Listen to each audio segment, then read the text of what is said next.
Hello and welcome to Immigration and Jobs Talk Show. I'm your host Rajni Bharara, and before I move ahead, I would like to read out this important disclaimer. By watching our videos, you agree and understand that the information provided by our experts and attorneys, including comments and replies from users, is not legal advice. Use of information is at your own risk. All right. So I'm your host, Rajni Bharara, and joining us today is again the very knowledgeable and compassionate immigration attorney, Sonal Sharma. Sonal is an experienced immigration attorney with passion for reuniting families. So, Sonal, welcome back. It's great to have you back. Thank you so much, Rajni. Pleasure to be back. Pleasure is all ours. So, Sonal, in our last episode, we discussed the importance of, family reunification and the basics of basically sponsoring family visas, right? And we Sure. received some fantastic questions from the viewers also. And today also, we are going to delve into the pending question that is left from our previous episode. So, before I move into that, I would like to tell our viewers that we are live on LinkedIn, Facebook, YouTube, and also on Twitter, and the handle is Immigration Talk Show. So don't forget to subscribe to us. And if you have any question to Sonal, so wherever you are watching it from, please comment your question. Please post your questions on these different platforms. Sonal will be glad to answer them. We'll be glad to take them. So just start posting your questions regarding family visas if you have any. So, Sonal, now coming back to you, our viewers might be wondering, and the ones who has joined us today for the first time must be wondering about the question, who don't have much knowledge about the types of family visas there is. So if you can please, before we move into another question, I would like to ask you if you can like give an idea about what are some common types of family visas that people typically sponsor, if you can answer them. Sure.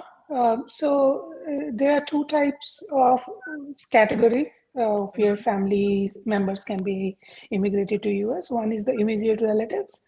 Immediate relatives are the spouse, parents, children of US citizens.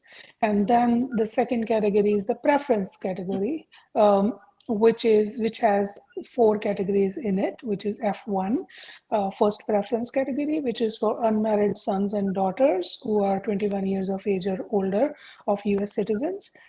Second preference category, F2A, is spouses and children, unmarried and under 21 years of age of lawful permanent residents.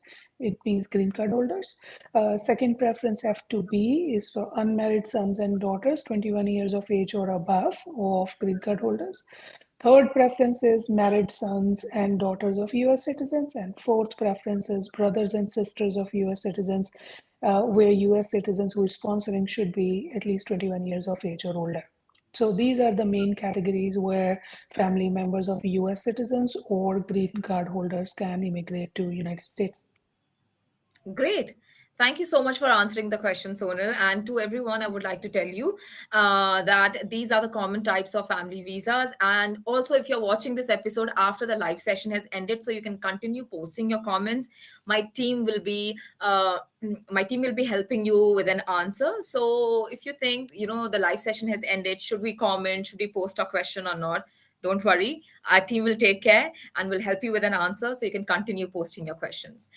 All right. So Sonal, thank you so much for taking the question. And now I would like to, talk about financial responsibilities, which we were supposed to talk about in the last episode, but because we didn't have enough time. So now I would like to talk to you about the financial responsibility question. So if you can also please talk about what are the financial responsibilities of the sponsor when applying for a family-based visa? So yeah, this is one of the biggest things that you have to be aware of and take care when you're applying for a family member. all family-based cases, they require a sponsor, which means they have to file a form I-864 with the petition. Now, what is I-864? It is basically a contract of the person who is sponsoring petitioner. So suppose a US citizen is sponsoring his spouse, then the US citizen who is sponsoring is required to file the I-864 form, which is going to be his contract with the United States government, basically undertaking that the immigrant who is coming, in this case his spouse, will not become a public charge. It basically requires the sponsor to show that they have adequate means of financial support and are not likely to rely on the US government for any kind of support. These documents could include tax returns, W-2, pay slips, other assets such as 401k, pension, retirement benefits, interest income, dividends, unemployment or workman compensation, or alimony or child support.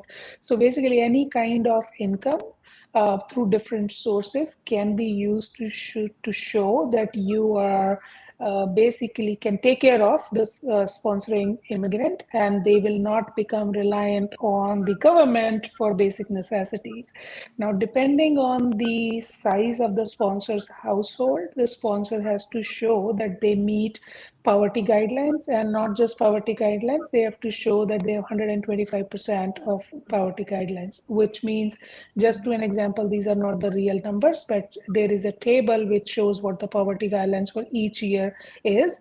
So if there is a two household member, and the household number will include the immigrant, that is the immigrant who is going to come here as well. So if a US citizen is sponsoring their spouse, their household number would be two. If there is nobody else in the house and just the US citizen, parents are not dependent on him, he does not have kids from the prior marriage or anything. So if it is just a single male US citizen, he's sponsoring his spouse, then the household number will be two. Now, based on that number, they will decide how much income they need to be making as per United States government, as per the poverty guidelines, and they have to show 125% of that. So if 100% for income for a household of two is say 20,000, they will have to show 25,000 yearly income to be able to sponsor the spouse, and that they can show through different means, their paid job, pay slips. If they are self-employed, then profit and loss of the company. So there are different ways of showing it. But that's the basic responsibility. Now, it is not just like a form you fill out. It has really serious consequences as well. And if you would like, we can discuss that. But if you just wanted to understand what are the financial responsibilities, these are the financial responsibilities. Also, the sponsor who is going to sign the I-864 needs to be domiciled in the US, which means sometimes what happens is, like, somebody, whose parents were here on an H-1B visa, say, and the kid was born here. Right now, the kid is born as US citizen, and then the parents go back and they living in India, but the kid has the US passport. Now, as Yeah. soon as the kid becomes eligible to file green card for his parents, he cannot just file it while sitting in India when he has never lived in the US, right? So the requirement is the person who is going to sponsor needs to be domiciled in the US, whether it is a US citizen or green card holder. What is domicile? Basically, it is where you have to show that your principal place of residence, with an intention of maintaining that residence for the foreseeable future. Means that you intend to live in the US, you already have a principal place of residence, and you're going to continue to maintain it. So why this, right? If you are outside, you have never been in US, even though you're US citizen, and you have no intention of coming to US, you can't just sponsor and send your relatives to US to live Yeah. here. So United States government wants to see that yes, you are a US citizen, but you also consider US as your home, as your domicile. Now, in some cases, if you're in army, you probably are not living in the United States, right? Because you're posted.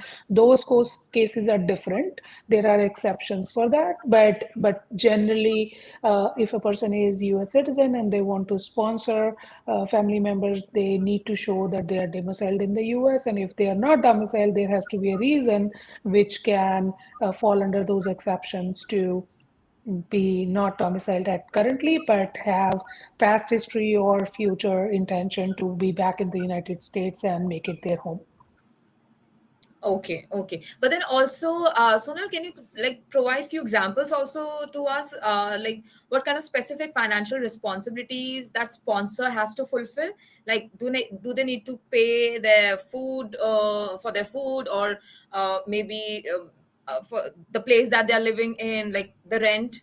Do they also need to take care of So, that as well? so basically, it is all that you have to take care of the person. Okay. It means that, once they are immigrating, it of course, where are they going to live? You Yeah. can just, once they enter the US, if they go on the streets, then they are probably going to go to a shelter and take some federal resources to live and food. So that's why I-864 is filed. Basically, you're showing your income, you're showing your commitment that you are going to take care of this person, whether they work or they don't work, right? Because you can't force every immigrant who is coming. So if the parents are coming, say, not necessarily they will work because they might be old, right? So you have to show that you can take care of their healthcare. Healthcare is Okay. really expensive in US, right? So they can't be just like go and be dependent on state and then other taxpayers are basically taking care of their expense. In those cases, United States government can come back and sue you for and recover the amount that is used by the immigrant in immigrant. And also, they don't want them to become public charge. That's what public charge means. When you start using state resources as soon as you enter and then you become a burden on the economy, you have never Yeah. contributed to the taxes, you've never paid any money in social security because you're just entering in. So somebody has to be responsible for all those so that you're not getting benefit from other people's contributions that they have made all over the years, right? So that those are the responsibilities, and also there are serious consequences, and I can just delve into that a little bit more. Sure. Apart from its government coming and suing you to fulfill your responsibilities and basically claim back if the immigrant actually became public charge, the immigrant can also sue you to get Okay. supported. So, where, and it's different from the state laws of alimony and everything. So they can basically rely on this contract, that form that you have filled out, that you are going to take care of, their financially, then they can sue you as well. And if they're not working, they can ask for the support under this form as well. So there are a lot of lawsuits where the immigrant came in and say it was a marriage based case and finally they divorced, right? And say marriage didn't work and 2 years they are in divorce proceedings and the spouse is not working for whatever reasons. It could be that they met with an accident and now they're handicapped or whatever. So the obligations do not end just because you got divorced. It will end Okay. either when either the person has worked for at least for and worked and has earned 40 credits.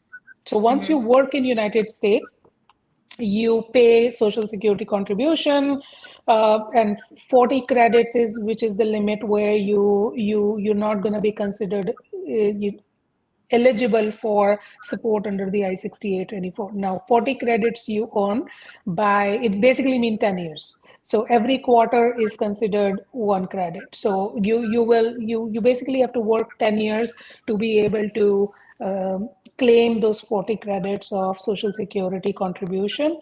Once you have achieved that, then the sponsor who sponsored you is relieved of obligation because now you have your own independent basis of taking care of yourself. And then after that, whatever you do, it's on you. But until then, either you die, the immigrant dies, then the sponsor is off the hook, or they have employment now and earn 40 credits, then they're off the hook. So just because we don't live together anymore and we are divorced is not going to just keep you off the hook for that. So that's what it is, basic responsibility. So it is not like just a form that you filled out. It is serious commitment. As you want to bring your family members here so that they are not going to become a burden on the society and other taxpayers. Got it. Got it. Thank you so much for answering, this question, particular question in so much detail and explaining it in, basically taking your time and explaining each and every detail um, about this question. So thank you so much, Sonal, for doing that. And a lot of people have also joined us, and they are asking questions here. So let me quickly say hi to all of them. Ronald is here, and then Ashik is here. Hi, Ashik. Hi, Ronald. Hi, Pawan. Pawan has two questions actually, and then there is Sanjay. Hi, Sanjay. You can let us know where you're watching this session from, and I hope you're enjoying this important information and details that Sonal is giving out. So, Sonal, before I move into my own question, which was about, because we were discussing financial responsibilities, so I wanted to also talk about if um, the one we are sponsoring, if the relative that a person is sponsoring, can that person work in the US or not? So before I take that question, and before you answer it, I would like to take Pawan's question here, because Mhm. he has two questions that he wants to know the answer to. So what he says is, I'm in the process of K1 visa mailed to USCIS. I am US citizen. Me and my fiance are Indian origin. Since fiance visa faster than as wife, we took that route. During the interview at consulate, can they question why you would like to marry in USA rather than in India, with all family members being in India? Any suggestions on how to overcome that question? Well, I don't think that question is relevant, right? Because you're applying for a fiance visa. Now, Mm, when you apply for a fiance visa, the requirement is once you get the visa, you come here and within 90 days you have to get married. What if you don't want to get married in those 90 days? Right? So the whole point of fiance visa is so sometimes people want to live together, right? Maybe just to see how is it living together, whether we like each other, whether if you have met online and all your relationship has been online, you're not just, if you have apprehensions of like, yeah, this is all good, like when we talk on the video once 1 hour a day or 2 hours a day, but living with somebody is a totally different situation, right? You're sharing your home, you're sharing your private space and all that. So that's why fiance visa is like, okay, you're going to come here, you're going to 90 days, you figure out, and if you want to get married, that is the requirement of the K1 finance fiance visa, right? That you come here and get married in 90 days.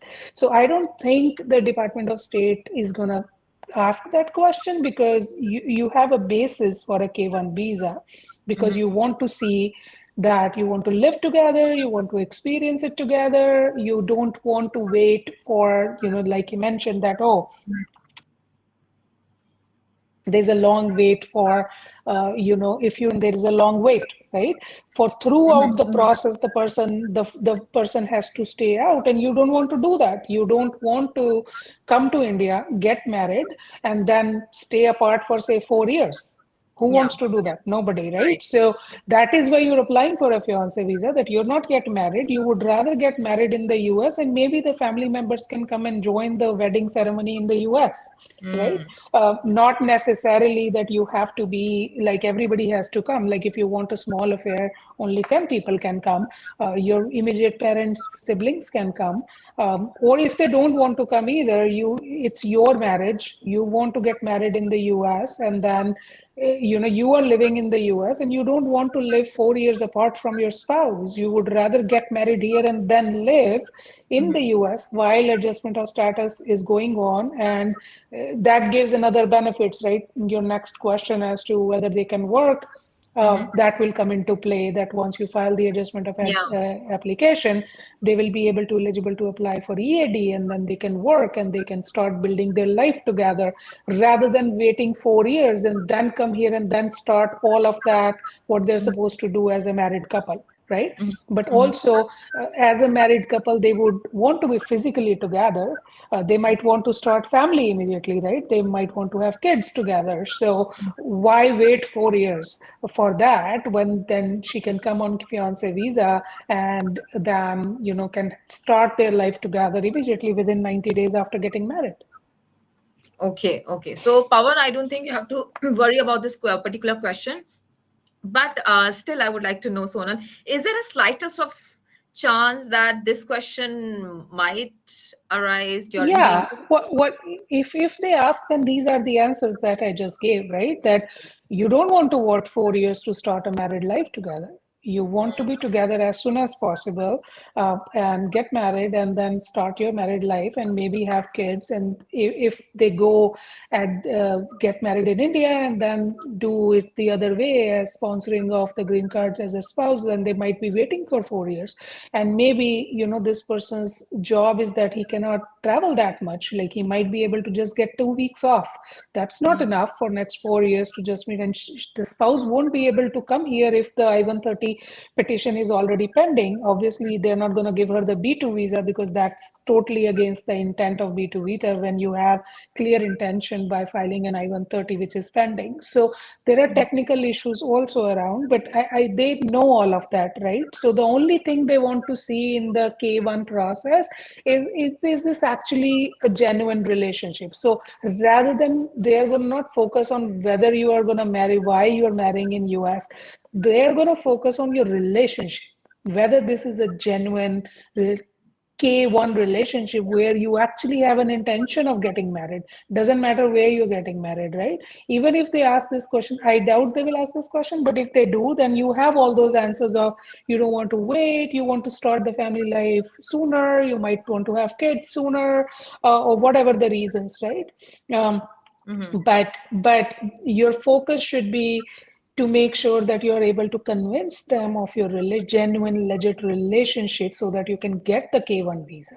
So getting the K1 visa is going to be based on different criteria rather than the place where you want to get married. Okay, interesting. So your intention will be counted, not all these question, Pawan. So don't worry about it. As Sonal said, and she already has given you an answer. If at all this question comes up in the interview, so you can answer what Sonal had, told you right now. And thank you so much for posting your question. And let us know where you're watching this session from. And also let us know if this answer helps you or if you want answer to some other question as well.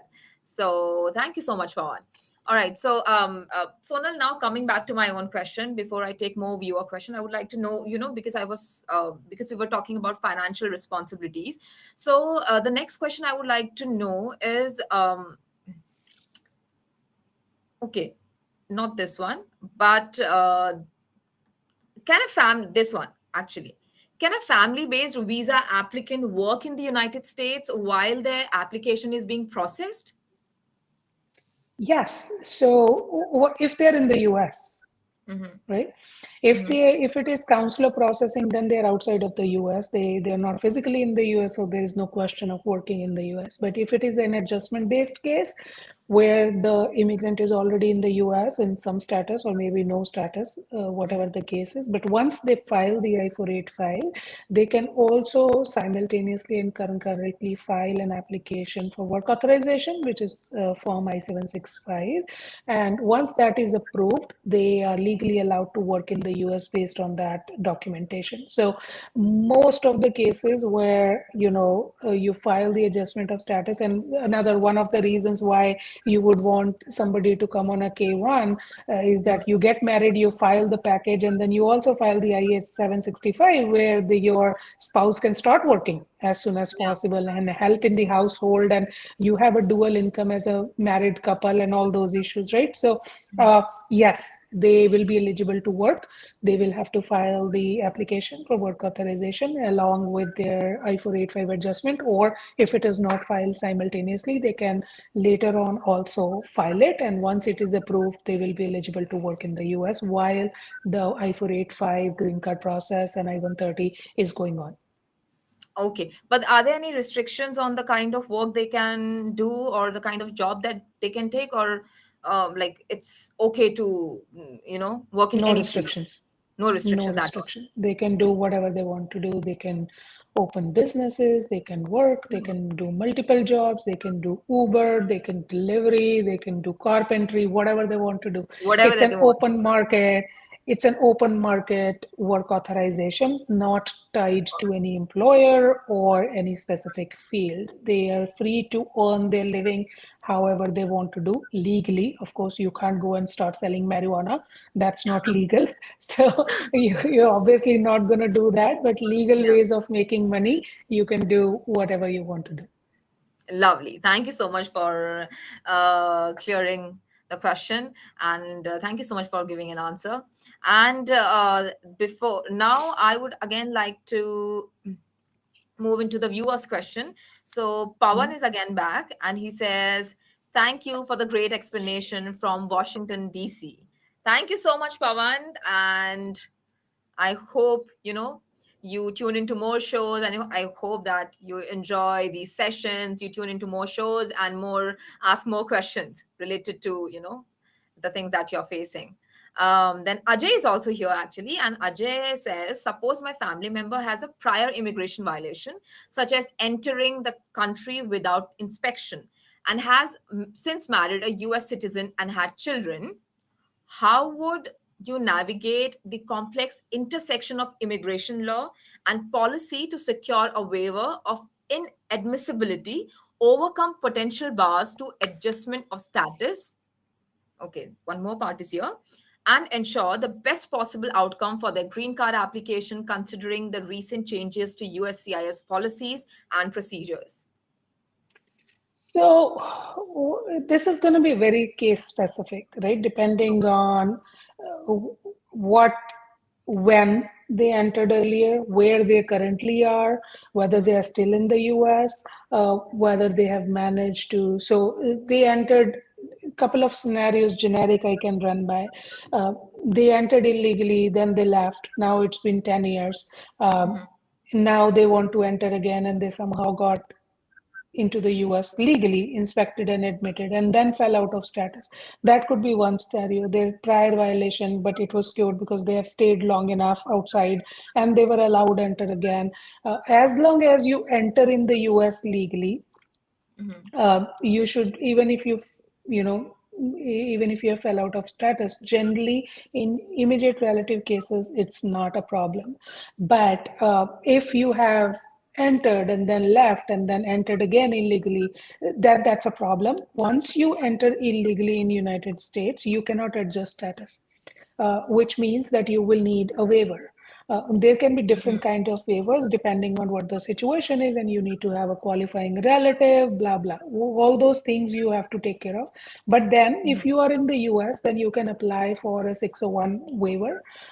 Once it is approved, then you will have to go outside to the consulate to get your green card and then enter legally on the green card. So it's a much longer process. This is a very simplified way of putting it, but it will definitely have much more longer wait period, and it will depend on the situation. It's very case specific, so it's hard to just explain all the ways that it can be done. But basic line is that if you're not legally entering the country, it's going to be a much larger longer wait, and you will also have to get a waiver if you are eligible, to overcome that admissibility criteria, and then apply for the green card and then enter as a green card holder.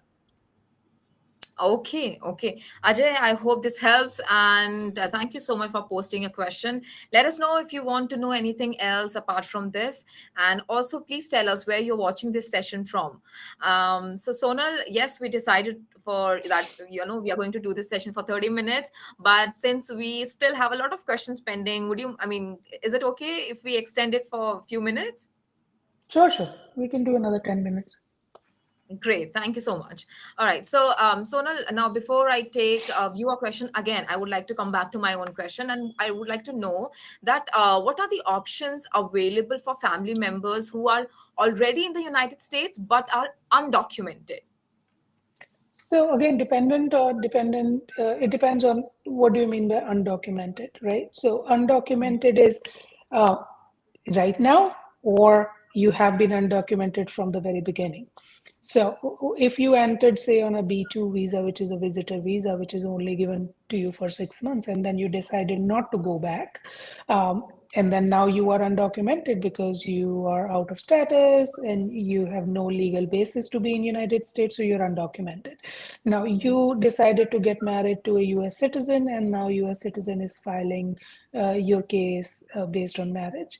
You will be able to adjust status because, like I mentioned in the last question, as long as you have entered legally in the US, in this case, the person did enter on a B2 visa, was admitted and inspected at the port of entry, they will be able to adjust status. And this whole violation of falling out of status and staying here undocumented, whether for 6 months or for 20 years, Mm-hmm. generally is not a bar. People do adjust and they get the green card based on their marriage. Now, if you are undocumented because you came here as a child and then your parents stayed here and you are now a DACA holder, Mm-hmm. uh, then you're still undocumented, but you have DACA, which allows you to work here, but you can't travel outside. What if a DACA holder wants to get married to a United citizen? So, US citizen, then they will have to, if they want to adjust status in the US, then they will have to make a effort to see if there is a way for them to travel, come back, and then that entry might be considered a legal entry for them to be able to adjust status. So, say if a DACA holder can get an advance parole and Mm-hmm. step out of the country using that advance parole and then come back in, then that entry is considered, even on advance parole, is considered a legal entry for the purpose of adjustment of status. Same with TPS holders, if they can travel out and come back in, because TPS in itself is not a status. It's a temporary protected status. It's not a legal status for adjustment of status purposes. So they will also need an advance parole. They will go out, come back in, and that entry on the advance parole will be considered legal entry for the purpose of adjustment of status. So depending on what your situation is, it Mm-hmm. might be possible, it might not be possible for you to adjust. If it is not possible for you to adjust, then you will have to see if you have a qualifying relative who can apply a waiver for you. And waiver, if granted, then you go back and process your green card through the consulate and then come back in. All right. Okay. Thank you so much for taking the question up, Sonal, and thank you so much for answering it. And I would again like to move to our viewers' question because Nids is here and she has a long question actually. So I would like to read this question to you. So she says, my spouse is on an H4 visa and would like to continue working in the US. She has been working in India with an MNC. H4 EAD will take a lot of time. Please suggest where we can find an employer for her H1B sponsorship in next year lottery. Is there any website to find such an employer or consultancy who can register for H1B lottery and how to approach them? Well, I don't know how to approach them.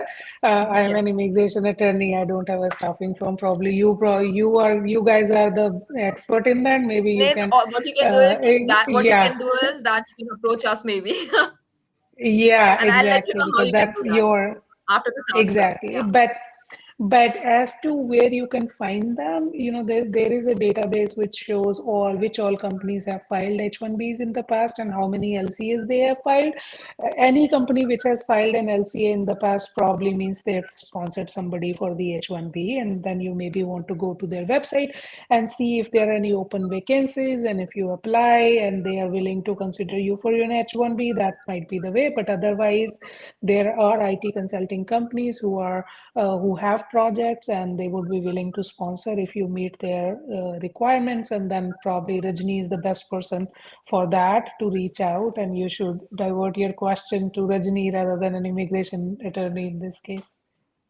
Right. So, Nit, what you can do is if you're looking for a project placement or visa sponsorship, what you can do is you can reach out to me. My number is here on the screen. It's displayed here on screen. You can note it down. It's +1 732 707 9151. My email is Rajni at highrightypeople.com. And you can also visit our website, which is www.highrightypeople.com. Remember, we also sponsor H1B visas and other work visas based on job availability and regulations. And if you want to get in touch with Sonal, and if you want to get in touch with Sonal and to consult Sonal regarding whatever issues that you're facing related to immigration. So you can reach out to her. Her number is +1 646 360 5955. I would like to repeat it, +1 646 360 5955. Her email is sonal at sharmalawassociates.com, and you can also visit her website, which is www.sharmalawassociates.com. Right. So, I think we still have a lot of question pending. So you said let's extend it for 10 minutes, Sonal. But since we have a lot of questions still pending on family visas, would you like to do this, an episode 3 of this next week, maybe? Sure. If there are a couple of questions, I can take them right now, and Oh, great. maybe finish And it then off. maybe we can delve Uh, into a new, yeah, fresh topic the next yeah, week. yeah, yeah. Sure, sure. Right, right. I mean, that sounds like a plan. Okay, so all right. So let me ask my next question then. And the next question is, how does the priority date system work for preference category relatives? Well, so in the last episode, we discussed how many visa numbers are there for each for family-based categories. There is no limit for the immediate relative category.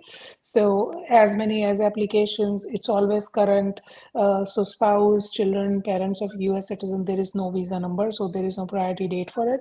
For preference, there is a category. So preference one gets the visa numbers, and whatever is not used goes to the preference two, then further.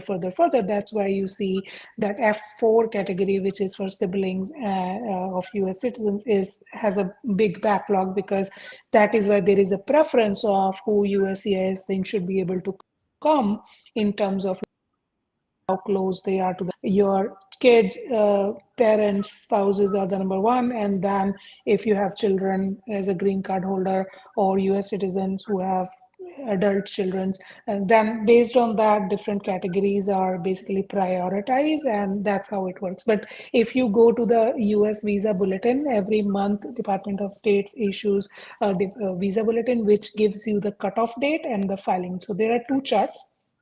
One is date of filing chart and one is final action date chart. Date of filing chart is even though your dates are not yet current, but if you are in the US, you should be able to use chart. If USCIS is also applying that chart for that month, then you will be able to file your adjustment of status application even if your priority date is still not current. Why they do it is that if they have visibility of that the priority date is going to move, then they start accepting ahead of time the applications, so that they can start issuing green card as soon as the new fiscal year, or whenever the new visa number is available. um, so if you're in the US, you should be able to use filing date of filing chart if USCIS is accepting application based on filing chart. If not, then you will look to the priority date chart, which is final action. So you're not going to get your green card even if you use date of filing chart until the final action date is current. So you will look at the chart in the final action chart where it shows you what the priority date currently is. That is the cutoff date, which means people who have filed before that are getting the green cards. And as long as it moves, then it keeps moving forward. So you're not going to get the green card until your priority date is current, and that you have to look in the Department of State visa bulletin to see the cutoff date. Before that, all the processes go hand in hand. You can file the I-130. If it is consular processing, then it will go to the NVC. Then the NVC will forward it to the consulate, and consulate will schedule the interview once the dates are current. And if it is adjustment of status, then you will file it with USCIS. And once the dates are current, then they will issue you the green card. Great. Thank you so much for answering the question, Sonal. And I would again like to come to Nids. And Nids, my team has already, given, I mean, commented, yes, commented to your question. But I would like to again tell you that you can connect or you can visit or contact myvisajobs.com too. And this is also going to help you, with what you're trying to look. So thank you so much, Nate. And Pawan is again here with a follow up question.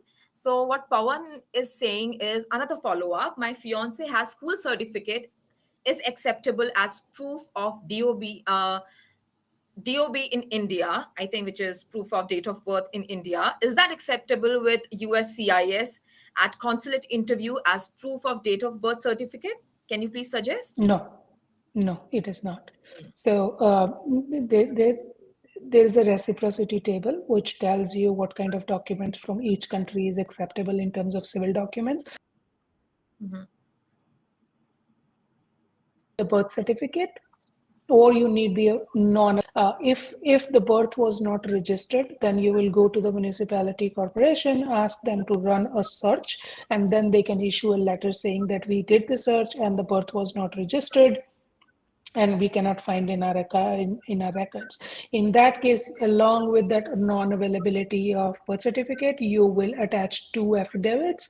It can come from the parents, which will basically attest to the date of birth, and then you can also additionally rely on passport, blah blah. But on its own, passport, school living certificates, these PAN card, Aadhaar card, all this is not going to be enough.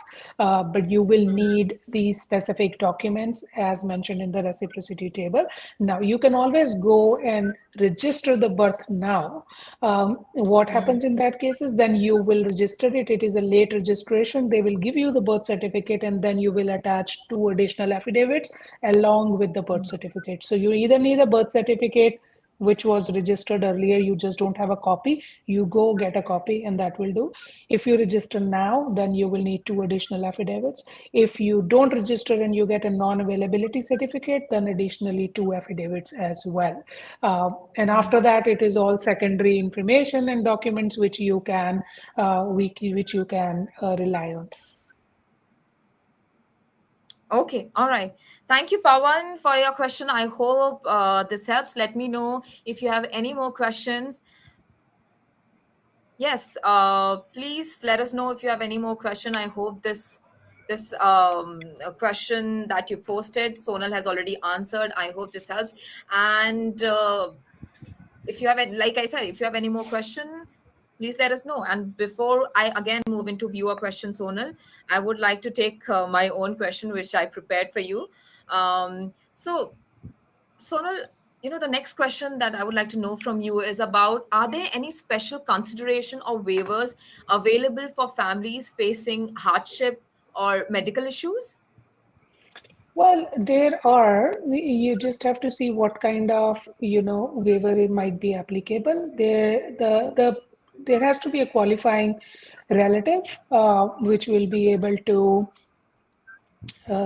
apply for the waiver for the applicant. Again, depending on what the situation is, whether it's going to be, applicable or not, then it's a case specific question. Um, but yes, there might be, ways to apply for it. So depending on the type and case situation, you require showing that the denial of the green card without would cause extreme hardship to a spouse, a parent, a son or daughter of the U.S. citizen or a lawful permanent resident. In these cases, you will have to show first and foremost evidence of the relationship because those are the qualifying relatives. And then you will be able to file it and get it. Now, in those cases, it's not like so if there is an undocumented person here, right, and then they get sponsorship or get filed their green card, and they are son or daughter of a U.S. citizen, Mhm. then the US citizen can file the waiver for the son or daughter, saying that they need them because they might be suffering, they might be ill, they might have medical issues which this son or daughter is taking care of or helping them. So they are the qualifying relative, the US citizen, and based on their hardship, they will request that a waiver be granted to the sponsoring immigrant. And if it is approved, then they will be able to get their green card. But yeah, it is again case specific, and depending on the nature and circumstances, it might be possible. But they should work with an immigration attorney to get it solved if that's the case. All right. Thank you so much for taking the question up, Sonal, and thank you so much for your answer. And Pawan is again here with his thank you message. And he says, thank you for the clarification on date of birth. Thank you so much, Pawan, for your question. Let us know if you have any more because, we are here for like another 10 minutes maybe. So, Yeah, we need to wrap it up real quick because I have another call in like five, oh, seven minutes. I'm okay. So Okay, we can just, let's just take. yeah. Okay, maybe we can take all these questions maybe in the next episode. But right now, before I let you go, Sonal, one last question. Mhm. Okay, so what happens if the sponsor or sponsored family member experiences a change in circumstances during the immigration process? Also, if you can please explain and help with an answer. So depends on what the change in circumstances, right? So say suppose I can just give one example. Um, the petitioner filed like for the sponsorship of a family member, and then the petitioner dies while the petition is still pending, right? Can the Okay. relative could still get the green card?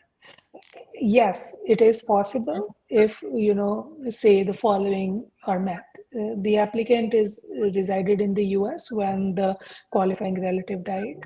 The applicant continues to reside in the US on the date the decision of the application is made, or the applicant has at least one of the following: the beneficiary of the pending or approved immediate relative petition, or it is pending or approved family based petition including both principal beneficiary and their derivative beneficiaries. So depending on the situation, what is the change in circumstance, they could still get the green card. Now the change of circumstance could also be, you know while the application is pending, divorce happens, then of course they're not going to get it because now they're divorced, right? Yeah, yeah. Or what could happen is when you sponsor your spouse, when the marriage is less than 2 years old, then you get a conditional green card for 2 years, and then you have to file an I-751 to remove those conditions to get the 10-year green card. Now, what happens if you get divorced in those 2 years? Then you could still get the permanent green card. There is a way of filing not a joint waiver of condition application, but a separate, and with explaining the circumstances in the USCIS, it convinced that the marriage was legit, it just didn't work out. So the standard is that marriage has to be legit at the time you are filing the petition, not 5 years Yeah. later, right? Things might not work out, but as long as it was a genuine marriage, you still will be able to get the green card. So it depends on what circumstance and at what stage in the proceedings you might or might not be able to get the green card. Okay, okay, got it. Thank you so much for answering the question, Sonal, and thank you so much for your time. Guys, this brings us to the end of today's live session. But don't worry, if you want to directly reach out to Sonal Sharma, all you can do is you can give her a call or send her a text on her number, which is +1 646 360 5955. I would again like to repeat the number: +1 646 360 5955. Her email is sonal@sharmalawAssociates.com. And, you can also visit her website, which is www.sharmalawAssociates.com. And if you're looking for a project placement or visa sponsorship, you can reach out to me on my number, which is +1 732 707 9151. You can also write to me on my email, which is rajni@highrightpeople.com. And you can also visit our website, which is highrightpeople.com. And remember, we also sponsor work visas and H1B visas and other work visas based on job availability and regulations. All right. So thank you so much Yeah, again, Sonal, for your time. And I know you have to jump into another call, but thank you so much for your expertise and insights in today's show. And maybe let's come up with a fresh topic in the next episode. So we'll sure. discuss this, post the Yeah, show. just one thing, just one thing. The number that you read out for me, it does not accept text, so it's only it's a landline number, so you can call it Okay. or you can email. Oh, you can call Sonal on that number, or if you want to write to her, so you can Use send the her an email. email. Yeah. Mhm. Or All right. So there is a form on the website which can also be used to get in touch. great. You can visit our website, which is Yep. Sonal at sharmalawassociates.com. All right. Thank you Yep. so much again, Sonal. And Okay. before we say goodbye, everyone, I want to remind you that we have another webinar coming up at 2 p.m. with former U.S. Counselor, Visa Counselor Officer Yvette Bansal. So don't forget to tune into that. So now, but for now, I would like to say goodbye and would like to say that don't forget to subscribe to Immigration and Jobs Talk Show. So stay tuned, stay updated, and always, always keep watching and keep subscribing to our channel, which is Immigration and Jobs Talk Show. Bye for now. Bye. Take care. Consultant seeking a new opportunity? We offer job placement services for U.S. citizens, green cards, EADs, and visa holders. We also sponsor various work visas like H-1B, E3, TN, and green cards. 20 plus years of experience in the industry. Exceptional employee benefits. Highly rated by our employees. Global presence with 200 plus recruiters and direct clients. Connect with us. Call us on the number 732-707-9151 or mail us at rajni@higheritpeople.com or visit our website www.higheritpeople.com.